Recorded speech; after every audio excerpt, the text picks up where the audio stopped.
જય શ્રી કૃષ્ણ પ્રિય દર્શક મિત્રો, મારી આ યુટ્યુબ ચેનલ શ્રી હરિભક્તિ રસમાં તમારા બધાનું હાર્દિક સ્વાગત છે. આજે આપણે નવરાત્રિના ચોથા દિવસ વિશે વાત કરીશું. નવરાત્રિનો ચોથો દિવસ માં કુષ્માંડાને સમર્પિત છે. નવરાત્રિના અલગ અલગ દિવસે માં દુર્ગાના અલગ અલગ સ્વરૂપોની પૂજા થાય છે, ત્યારે નવરાત્રિના ચોથા દિવસે માં કુષ્માંડાની પૂજા કરવામાં આવે છે. માં કુષ્માંડાને બ્રહ્માંડની આદિશક્તિ માનવામાં આવે છે. માં દુર્ગાના બધા જ સ્વરૂપોમાંથી માં કુષ્માંડાને સૌથી ઉગ્ર સ્વરૂપ માનવામાં આવે છે. પૌરાણિક કથા અનુસાર જ્યારે સૃષ્ટિની રચના થઈ નહોતી, એ સમયે ચારે બાજુ અંધકાર હતો, ત્યારે દેવીના આ સ્વરૂપ દ્વારા બ્રહ્માંડનો જન્મ થયો હતો. ત્યારે માં કુષ્માંડાએ પોતાના મધુર સ્મિતથી બ્રહ્માંડની રચના કરી હતી. માનવામાં આવે છે કે માં કુષ્માંડાની પૂજા કરવાથી બુદ્ધિમાં વધારો થાય છે. માં કુષ્માંડાની વિધિવત પૂજા કર્યા બાદ તેમની આરતી સાથે પૂજા સમાપ્ત થવી જોઈએ. દેવી કુષ્માંડા અષ્ટભુજાધારી છે.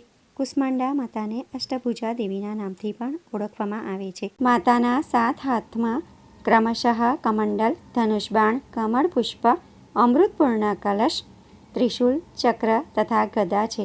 8મા હાથમાં દરેક સિદ્ધિઓ અને નિધિઓ આપનારી જપમાળા છે. માતાજીએ જ બ્રહ્માંડની રચના કરી હતી. માતા જ સૃષ્ટિની આદિ સ્વરૂપા અને આદિ શક્તિ છે. એમનો નિવાસ સૂર્યમંડળની અંદરના લોકમાં છે. ત્યાં નિવાસ કરવાની ક્ષમતા અને શક્તિ માત્ર તેમનામાં જ છે. તેમના શરીરની કાંતિ અને પ્રભા પણ સૂર્યની સમાન છે. માતા કુષ્માંડાની ઉપાસનાથી ભક્તોના સમસ્ત રોગ શોક મટી જાય છે. તેમની ભક્તિથી આયુ, યશ, બળ અને આરોગ્યની વૃદ્ધિ થાય છે. માતા કુષ્માંડા અત્યલ્પ સેવા અને ભક્તિથી પ્રસન્ન થાય છે. આ દેવી ભક્તોના કષ્ટ, રોગ, શોક, સંતાપોનો નાશ કરે છે. હવે આપણે માતાની પૂજા વિધિ વિશે વાત કરીશું. શારદીય નવરાત્રિના ચોથા દિવસે બ્રહ્મ મુહૂર્તમાં ઉઠી સ્નાન કરી અને માં કુષ્માંડાની પૂજા કરવાની.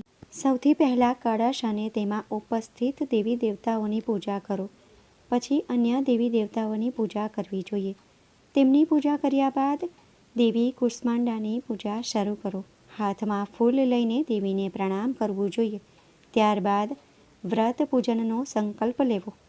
પછી માતા કુષ્માંડા સહિત સમસ્ત સ્થાપિત દેવતાઓની પૂજા કરો. માતાજીની કથા સાંભળો અને મંત્રોનો જાપ કરો. પૂજા કરતી વખતે પીળા રંગના વસ્ત્રો પહેરવા જોઈએ. પૂજા દરમિયાન માં કુષ્માંડાને માત્ર પીળું ચંદન ચઢાવો.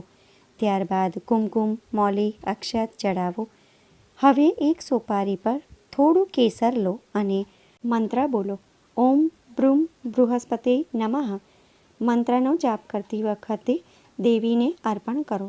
હવે ઓમ કુષ્માંડાએ નમઃ મંત્રની એક માળાનો જાપ કરો અને દુર્ગા સપ્તશતી અથવા સિદ્ધકુંજિકા સ્તોત્રનો પાઠ કરો. માતા કુષ્માંડાને પીળો રંગ ખૂબ જ પ્રિય છે, જેથી આ દિવસે પૂજા દરમિયાન માતાને પીળા વસ્ત્રો, પીળી બંગડીઓ અને પીળી મીઠાઈઓ અર્પણ કરો. માં કુષ્માંડાને પીળા કમળ પસંદ છે. એવું માનવામાં આવે છે કે પીળા કમળ દેવીને અર્પણ કરવાથી સાધકને સારું સ્વાસ્થ્ય પ્રાપ્ત થાય છે.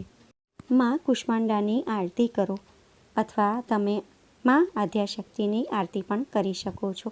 ત્યારબાદ માં કુષ્માંડાને માલપુવાનો ભોગ ધરાવો, જેનાથી બુદ્ધિ, યશ અને નિર્ણય લેવાની ક્ષમતામાં વૃદ્ધિ થશે. માલપુવાનો ભોગ ધરાવ્યા બાદ પ્રસાદ ગ્રહણ કરો અને બ્રાહ્મણોને પણ આપો તથા અડોશ પડોશમાં પણ પ્રસાદ વહેંચવો.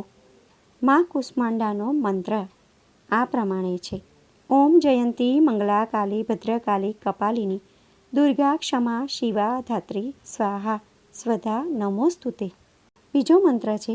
યા દેવી સર્વભૂતેષુ માં કુષ્માંડા રૂપેણ સંસ્થિતા નમસ્તસ્યૈ નમસ્તસ્યૈ નમસ્તસ્યૈ નમો નમઃ. કુષ્માંડા માતાનો ધ્યાન મંત્ર આ પ્રમાણે છે.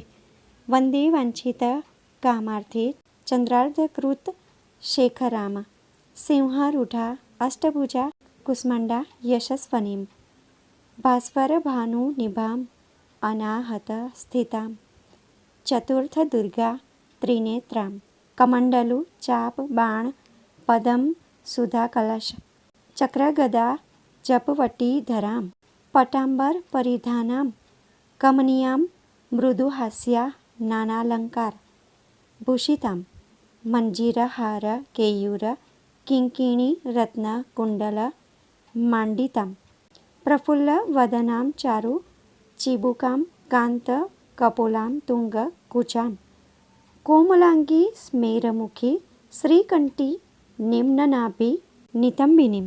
આ મંત્રનો તમારે જાપ કરવાનો છે. ત્યારબાદ તમારે કુષ્માંડા દેવીનો સ્તોત્ર પાઠ પણ કરવાનો છે. સ્તોત્ર પાઠ આ પ્રમાણે છે. દુર્ગતિ નાશિની ત્વં હિ દરિદ્રાદિ વિનાશનીમ જયંદા ધનદા કુષ્માંડે પ્રણમામ્યહમ જગતમાતા જગત્કત્રી જગદાધાર રૂપણીમ ચરાચરેશ્વરી કુમાંડે પ્રણમામ્યહમ ત્રૈલોક્ય સુંદરી ત્વં હિ દુઃખ શોક નિવારિણીમ પરમાનંદમયી કુષ્માંડે પ્રણમામ્યહમ. તો ભક્તો, આ સ્તોત્ર પાઠ કરવાથી માતા પ્રસન્ન થાય છે અને આપણા બધા કષ્ટો દૂર કરે છે. આજના વિડીયોમાં આપણે એમના મંત્રો વિશે જાણ્યું, એમના સ્તોત્ર વિશે જાણ્યું, એમની પૂજા વિધિ કેવી રીતે થાય છે એ પણ જાણ્યું અને એમને કયો રંગ પસંદ છે, ભોગમાં કઈ વસ્તુ પસંદ છે, એમનું પ્રાગટ્ય કઈ રીતે થયું હતું તે પણ આપણે જાણ્યું. આશા કરું છું કે વિડીયો તમને પસંદ પડ્યો હશે.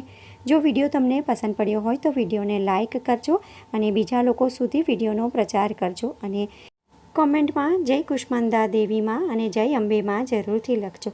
ફરી મળીશું એક નવા વિડીયો સાથે. ત્યાં સુધી બધા ભક્તોને જય શ્રી કૃષ્ણ. જય કુષ્માંડા દેવીમાં, જય અંબેમાં. વિડીયો જોવા માટે ધન્યવાદ.